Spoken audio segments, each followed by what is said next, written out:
Bismillahirrahmanirrahim. Assalamualaikum warahmatullahi wabarakatuh. Innal hamdalillah nahmaduhu wa nasta'inuhu wa nastaghfiruh wa na'udzu billahi min syururi anfusina wa min sayyiati a'malina. May yahdihillahu fala mudhillalah wa may yudlil fala hadiyalah. Asyhadu an la ilaha illallah wahdahu la syarikalah wa asyhadu anna Muhammadan abduhu wa rasuluhu la nabiyya ba'dah. Pertama sekali, marilah kita ucapkan puji dan syukur kehadirat Allah Subhanahu wa taala atas rahmat dan karunia-Nya kita masih diberi oleh Allah kesempatan untuk mengadakan kajian pada bulan Ramadan ini. Kemudian salawat beriring salam kita kirimkan buat arwah junjungan kita Nabi besar Muhammad sallallahu alaihi wasallam, di mana sunnahnya senantiasa kita pelajari, kita tadaburi, dan kita usahakan untuk mengamalkan sekuatnya. Ikhwati fillah rahimakumullah, as-shaimin as-shaimat, kita sudah berada di akhir bulan Ramadan dan sebentar lagi Idul Fitri kita akan temui. Dan sebelum datangnya Idul Fitri itu, alangkah baiknya kita sampaikan tentang fikih salat Idul Fitri, supaya amal ibadah yang sekali setahun kita laksanakan ini kita jalankan dengan maksimal dan sebaik-baiknya. Walaupun dia adalah barangkali kita anggap sebagai ibadah sunnah, tetapi bagi setiap muslim dia berharap pahala dan keridhaan Allah daripada setiap amal ibadah yang dia lakukan. Oleh karena itu, tidak mungkin suatu ibadah dilakukan dengan asal-asalan tanpa didasari dengan keilmuan yang mantap. Maka pada kesempatan kali ini kita akan berbicara tentang fikih salat Idul Fitri. Yang pertama sekali yang perlu kita ketahui tentang ini adalah apa hukumnya salat Idul Fitri. Ulama berbeda pendapat. Ada yang mengatakan bahwa hukumnya adalah wajib. Ya, ada juga yang mengatakan itu adalah fardu kifayah, artinya apabila sudah ada sekelompok orang melaksanakan ini, maka gugurlah dosa-dosa orang lain. Dan yang lain mengatakan hukumnya adalah sunnah muakkad saja. Ini berdalilkan ke sebuah hadis an Ummi Atiyah, amarana Nabi sallallahu alaihi wasallam an nukhrija fil idaini al-awatiq wa zawatil khudur wa amara al-huyyada ay ya'tazilna musalla al-muslimin.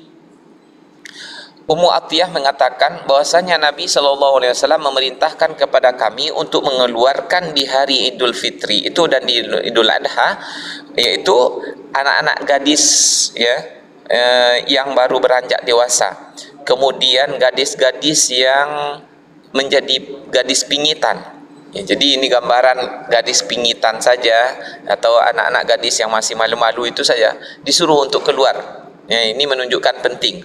Bahkan diperintahkan untuk keluar juga orang-orang yang lagi haid, namun mereka disuruh untuk menjauhi tempat sholat, di mana orang tempat khusus, ya, berkumpul untuk sholat, dia jauhi, mungkin di belakang shaf lah begitu, tidak ikut di dalam shaf. Inilah kira-kira yang bisa kita pahami dari hadis tersebut. Namun sungguh pun demikian, dia tidak tinggal di rumahnya, dia ikut ke tempat lapangan di mana orang di sana sholat Idul Fitri atau Idul Adha. Kemudian kenapa mereka mengatakan wajib, atau alasan orang mengatakan wajib? Di mana yang pertama, karena Rasulullah SAW selalu mengerjakannya, tidak pernah meninggalkan seumur hidupnya semenjak perintah untuk sholat Id itu diturunkan. Kemudian yang kedua, Rasulullah memerintahkan untuk untuk keluarnya seluruh orang melaksanakan ini. Ya, bahkan orang-orang yang lagi haid pun disuruh begitu. Berarti penting ini. Kemudian sholat Jumat boleh tidak dilakukan bila bertepatan Id itu atau Idul Fitri dan Idul Adha di hari Jumat. Artinya gugur kewajiban sholat Jumatnya apabila dia sudah melaksanakan sholat Idul Fitri atau Idul Adha yang bertepatan pada hari Jumat itu. Kemudian juga untuk sholat Idul Adha, Allah mengatakan fasholli lirabbika wanhar, maka sholatlah untuk menyembah Tuhanmu dan berkorbanlah. Ada yang mengatakan maksud perintah di sana itu adalah sholat Idul Adha. Jadi sholat Idul Fitri dan Idul Adha ini menurut sebagian ulama hukumnya wajib. Akan tetapi pendapat yang kuat adalah sunnah muakkad saja. Kenapa? karena semenjak diturunkannya perintah untuk melaksanakan solat 5 waktu sehari semalam, maka tidak ada lagi solat yang wajib selain yang 5 itu. Adapun yang lainnya adalah sunnah saja. Ya, namun sungguh pun demikian dia adalah sunnah muakkad. Jangan kita tinggalkan dengan menyepelekan bahwa itu hanya ibadah sunnah. Justru karena dia sunnah itulah kita sangat berhati-hati dan serius untuk melaksanakannya. Karena seperti itulah yang dicontohkan oleh para salafun saleh. Karena dia sunnah, maka mereka sangat haris, sangat berkeinginan untuk melaksanakan perintah Allah dan Rasulnya ini. Kemudian waktu salat Id itu kapan? Ya, salat Id itu adalah mulainya ketika naik matahari sepenggalahan atau setinggi 1 tombak begitu, sampai waktu zawal atau datangnya waktu zuhur. Dan ini bertepatanlah kalau kita sehari-harian ketika sudah mulai bolehnya salat duha, ya, atau salat sunat syuruk, ketika itu juga boleh untuk melaksanakan salat Idul Fitri atau Idul Adha. Kemudian untuk salat Idul Fitri ini dianjurkan dan dicontohkan oleh Rasulullah dilaksanakan ketika matahari sudah semakin meninggi, artinya sudah agak panas, baru dilaksanakan salat Idul Fitri. Kenapa? Karena supaya jauh jedanya antara salat subuh dengan salat Idul Fitri, ada kesempatan bagi orang yang belum menunaikan zakat fitrahnya, ya, dilaksanakan pada waktu itu. Kemudian kalau salat Idul Adha justru dianjurkan untuk menyegerakan, ya, supaya orang-orang bisa melaksanakan kurbannya secepat mungkin dan mereka bisa berbuka untuk mereka bisa berbuka dengan daging hewan yang mereka kurbankan. Ikhwati fillah rahimakumullah. Selanjutnya, tempat pelaksanaan Idul Adha itu di mana? Ya. Untuk salat Idul Fitri dan Idul Adha, ya, atau salat Id, salat hari raya, itu dilaksanakan lebih utamanya di lapangan, bukan di dalam masjid. Ya, karena Rasulullah sallallahu alaihi wasallam yakhruju yaumal fitri wal adha ila al musalla. Adalah Rasulullah sallallahu alaihi wasallam keluar ketika Idul Fitri dan Idul Adha ke tempat salat. Ya, musalla di sini bukan maksudnya musalla yang seperti kita maksudkan di Indonesia ini, yaitu masjid yang kecil yang tidak ada Jumat di sana, bukan itu. Tetapi yang dimaksud di sini adalah tempat salat, yaitu lapangan yang digunakan untuk salat Idul Fitri atau Idul Adha. Kecuali kalau tidak memungkinkan suasananya, umpamanya seperti hujan lebat sehingga kita tidak bisa di lapangan, barulah kita salatnya di masjid. Kemudian selanjutnya tuntunan ketika hendak keluar melaksanakan sholat Idul Fitri ini banyak, ya, dan juga Idul Adha sekaligus. Yang pertama adalah dianjurkan mandi sebelum berangkat. Ya, ini juga menunjukkan bahwa asalnya agama Islam ini adalah agama bersih. Ya, Innallaha yuhibbut tawwabin wa yuhibbul mutatahhirin. Allah mencintai orang yang bertaubat dan orang yang bersuci. Dan banyak sekali hikmahnya supaya kita bertemu dengan saudara kita sesama muslim dalam keadaan segar, ya, tidak bau, ya, bahkan kita harum wangi, sehingga teman-teman kita, saudara-saudara kita sesama muslim tidak merasa tersakiti, justru merasa senang dan bahagia pertemuan dengan sahabatnya. Selanjutnya yang kedua adalah dianjurkan kepada kita untuk berhias diri dengan memakai pakaian yang terbaik, bahkan kalau perlu pakaian yang terbaru. Maka menjadi tradisi bagi kita ketika hari raya Idul Fitri itu memakai pakaian baru, ya, sehingga disebut baju lebaran, kan. Kemudian yang ketiga adalah makan sebelum keluar rumah. Ya, ini tujuannya agar tidak mengira kita tidak merasa bahwa kita lagi berpuasa atau melanjutkan puasa Ramadan lagi. Berbeda dengan Idul Fitri, Idul Adha, di mana Rasulullah SAW mencontohkan beliau terlebih dahulu tidak makan. Ya, kenapa? Karena disunahkan nanti makannya atau berbukanya dengan daging kurban. Karena Rasulullah sallallahu alaihi wasallam la yaqdu yaumal fitri hatta ya'kula wa la ya'kulu yaumal adha hatta yarji'a fa ya'kulu min udhiyatihi. Adalah Rasulullah sallallahu alaihi wasallam, ya, tidaklah la yaqdu yaum, dia tidak keluar pagi-pagi itu untuk melaksanakan salat Idul Fitri sampai dia terlebih dahulu makan, ya.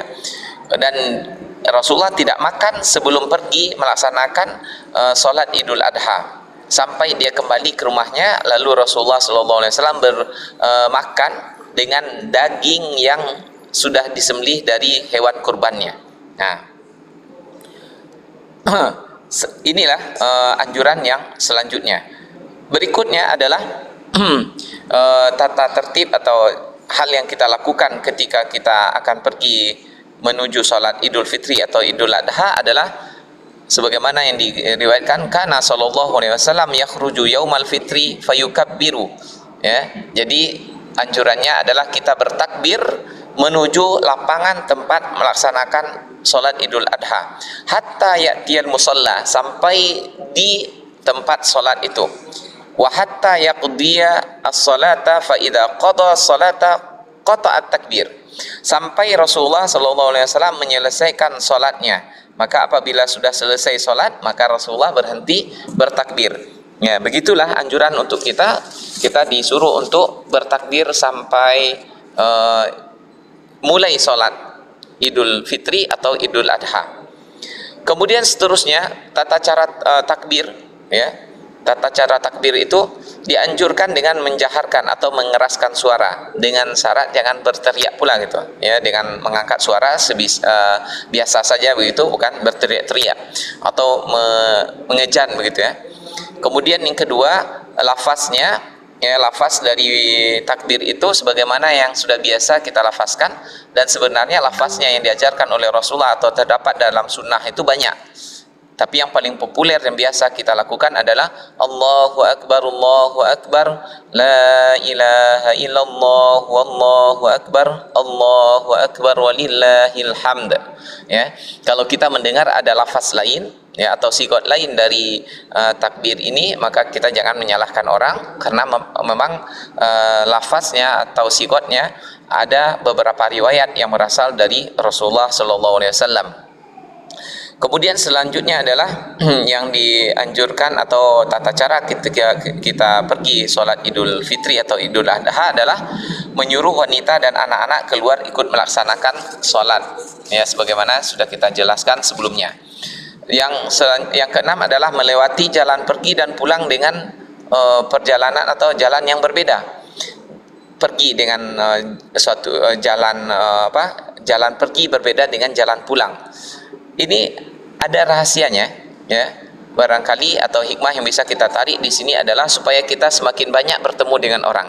Dan hari ini adalah hari silaturahim, maka kita banyak bersilaturahim dengan tetangga-tetangga atau orang kampung kita begitu. Nah, karena Nabi sallallahu alaihi wasallam idza kana yaumu Id khalafat tariq. Adalah Rasulullah sallallahu alaihi wasallam, ya, idza kana, ya, apabila beliau pergi untuk sholat Idul Fitri atau Idul Adha, beliau membedakan antara jalan pergi dengan jalan pulang. Nah, selanjutnya dianjurkan untuk berjalan kaki. Nah, ini kita zaman sekarang malas sekali berjalan, ya, tapi anjurannya ini adalah kita berjalan kaki kalau itu tempatnya dekat, ya. Kalau tempatnya jauh nanti kita ketinggalan. Nah, karena Rasulullah yakhruju ilal idi masyian wa yarji'u masyian. Adalah Rasulullah sallallahu alaihi wasallam keluar untuk melaksanakan salat Id, Idul Fitri atau Idul Adha dalam keadaan berjalan kaki, dan pulangnya juga berjalan kaki. Nah,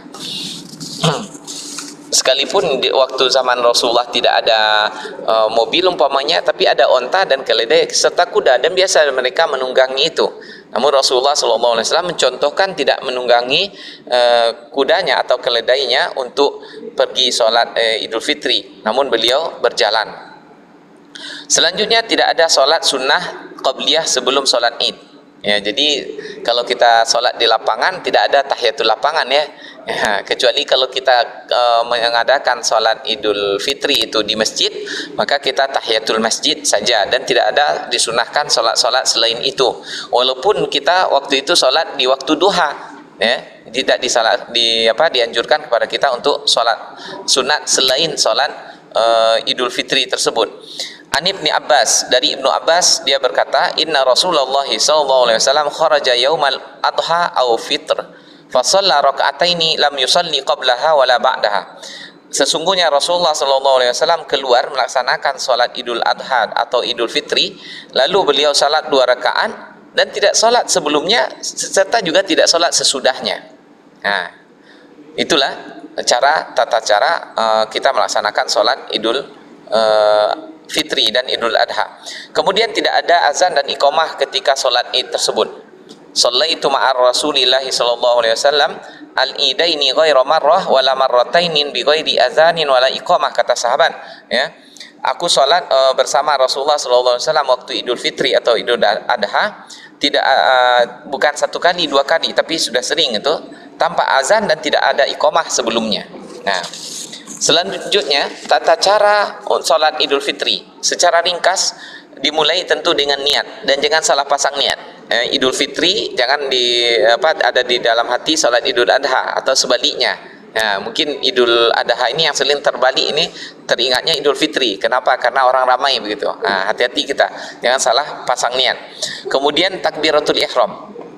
Berbeda dengan salat-salat yang lain, setelah takbiratul ihram bukan langsung membaca Al-Fatihah, tetapi terlebih dahulu takbir 7 kali lagi, ya, 7 kali lagi. Ya. Kemudian di antara sela-sela takbir itu tidak ada secara spesifik Rasulullah SAW mengajarkan bacaan tertentu, namun ulama di antaranya sahabat Rasulullah Abdullah bin Mas'ud mengatakan kita dianjurkan untuk berzikir di antara sela-sela takbir itu. Kemudian ulama menjelaskan kepada kita mereka membaca subhanallahi walhamdulillahi wala ilaha illallah wallahu akbar di sela-sela takbir, antara takbir dengan takbir berikutnya. Kemudian yang kelima membaca Al-Fatihah dan dilanjutkan dengan surat Qaf dan Al-Qamar. Ya, dalam hadisnya seperti itu Rasulullah melaksanakan, dan ini cukup panjang. Kalau kita sholat di tengah matahari menyengat itu bisa-bisa kalau orang yang tidak terbiasa sholat panjang bisa jatuh pingsan ini.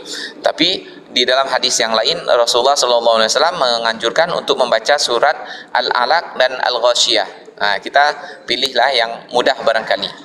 Nah, namun belum pernah kita melihat orang sholat dengan surat Qaf dan surat Al-Qamar. Sekali-sekali kita cobakanlah sunnah Rasulullah ini. Kemudian cara-cara selain itu sama dengan sholat yang lainnya, kecuali ketika takbir setelah takbir intikal, perpindahan dari rakaat pertama ke rakaat kedua, ketika berdiri itu sebelum membaca Al-Fatihah lagi kita takbir sebanyak 5 kali. Dan juga di sela-selanya kita mengucapkan subhanallah walhamdulillah wala ilaha illallah wallahu akbar. Jadi pada rakaat pertama takbir tambahannya ada 7, di rakaat kedua takbir tambahannya ada 5. Ikhwati fillah rahimakumullah. Selanjutnya yang terakhir adalah khatib atau imam menyampaikan khutbahnya. Karena Rasulullah sallallahu alaihi wasallam wa Abu Bakar wa Umar yusalluna al-aidaini qabla al-khutbah. Kata Ibnu Umar adalah Rasulullah, Abu Bakar dan Umar, mereka melaksanakan sholat Idul Fitri dan Idul Adha sebelum berkhutbah. Jadi sholat terlebih dahulu baru berkhutbah. Berbeda dengan sholat Jumat, khutbah dulu baru sholat. Barangkali itulah yang dapat kita sampaikan pada kesempatan kali ini. Mudah-mudahan kita mengerti tentang fikihnya Idul Fitri sehingga kita bisa melaksanakannya dengan sebaik-baiknya, dan ibadah puasa kita 1 bulan penuh kita sempurnakan dengan bertakbir memuji Allah Subhanahu wa taala, ya, kemudian dengan salat Idul Adha. Mudah-mudahan amal ibadah kita semuanya diterima oleh Allah Subhanahu wa taala dan kita menjadi hamba yang berhasil memperoleh peringkat takwa. Aqulu qauli hadza wa astaghfirullah li wa lakum. Subhanakallahumma bihamdika asyhadu an la ilaha illa anta astaghfiruka wa atubu ilaik. Kullu amin wa antum bi khair. Assalamualaikum warahmatullahi wabarakatuh. Sudah lebaran besok? Allah.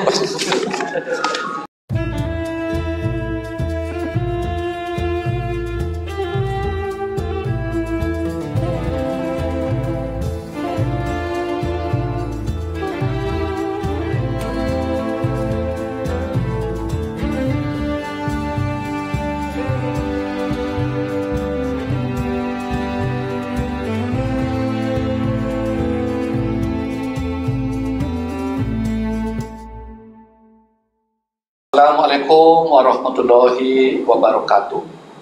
Saya Musliar Kasim Rektor Universitas Baitur Rahmah mengucapkan selamat menunaikan ibadah puasa bulan Ramadan 1442 Hijrah tahun ini. Mari kita jadikan pandemi COVID-19 ini untuk meningkatkan keimanan kita dan ketakwaan kita. Mudah-mudahan dengan berpuasa kita bisa meningkat imunitas kita sehingga kita bisa terbebas dari pandemi, sehingga kita bisa melakukan aktivitas seperti biasa. Selamat menunaikan ibadah puasa dan selamat berbuka bagi kita bersama-sama.